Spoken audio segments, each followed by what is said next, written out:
and welcome back to the series. We are now on Article 4 of the U.S. Constitution. If you have not been watching from the very beginning, the previous articles are shown in the playlist somewhere. You'll find the link somewhere around here.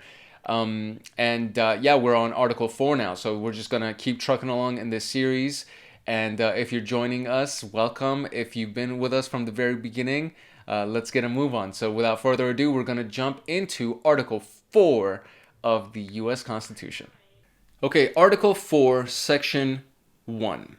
Full faith and credit shall be given in each state to the public acts, records, and judicial proceedings of every other state. And the Congress may, by general laws, prescribe the manner in which such acts, records, and proceedings shall be proved and the effect thereof. So, full faith and credit shall be given in each state to the public acts, records, and judicial proceedings of every other state, right? So it's like we're giving you the benefit of the doubt, right? We're giving you the credit that you're, telling the truth, essentially. And the manner in which shall be proved in the effect thereof, right? That's Section 1, okay? Section 2 of Article 4 says the citizens of each state shall be entitled to all privileges and immunities of citizenship in these several states. So, I see. Okay, very cool. So it's like, I think now I understand what Section 1 means more. So it's, maybe it is two different definitions. But so this one says that the citizens of each state shall be entitled to the privileges and immunities of all the other states. So it's like if I went from Cali to Nevada, I should be entitled to, if I work out in Nevada now, if I'm no longer a citizen of California, I'm a citizen of Nevada, I should be getting, no income tax, for example, because I'm in Nevada, right? So it's that technique, I think that's what that means. That's how I'm interpreting this specific section. A person charged in any state with treason, felony, or other crime, who shall flee from justice and be found in another state, shall, on demand of the executive authority of the state be from which he fled, be delivered up or removed to the state having jurisdiction of the crime. Okay, so it's definitely not what I thought. They're talking about more, if you commit a crime in California, Nevada is going to send your ass back to California. No person held to service or labor in one state under the laws thereof, escaping into another, shall, in consequence of any law or regulation therein, be discharged from such service or labor, but shall be delivered up on claim of the party to whom such service or labor may be due. So again, commit a crime in Cali, Nevada is going to send you back to Cali so that you can do your restitutions and, pay up to the state in which you have done the crime. Okay, moving on. Section 3.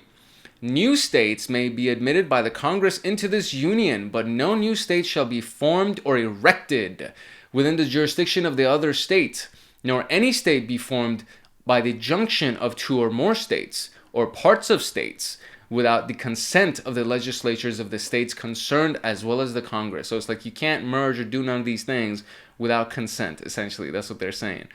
The Congress shall have the power to dispose of and make all needful rules and regulations respecting the territory or the other property belonging to the United States, and nothing in this Constitution shall be so construed as to prejudice any claims of the United States or any particular state.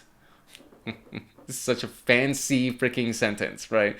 Congress shall have the power to dispose of and make all needful rules and regulations respecting the territory or other property belonging to the United States, right?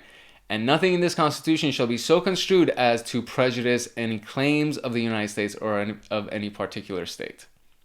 Okay? Section 4. The United States shall guarantee to every state in this union a republican form of government and shall protect each of them against invasion and on application of the legislature or of the executive, when the legislature can be conveyed, against domestic violence. Specifically, this one gets its own section. Right here. The United States shall guarantee to every state in this union a republican form of government and shall protect each of them against invasion and on application of the legislature or of the executive against domestic violence. That was Article 4. pretty short. The articles seem to be getting shorter, it seems like. But so, full faith and credit to anybody from any state, right? If you commit a crime in New York, California is going to send your ass back so you can take care of your crimes in New York. You can add new states, you can split up states, you can join states as long as there is consent. And the United States shall guarantee in every state republic form of government in case of domestic violence. Okay, and we are now going to go into Article 5, which doesn't have a section. It just seems to be an article by itself. So going into Article 5.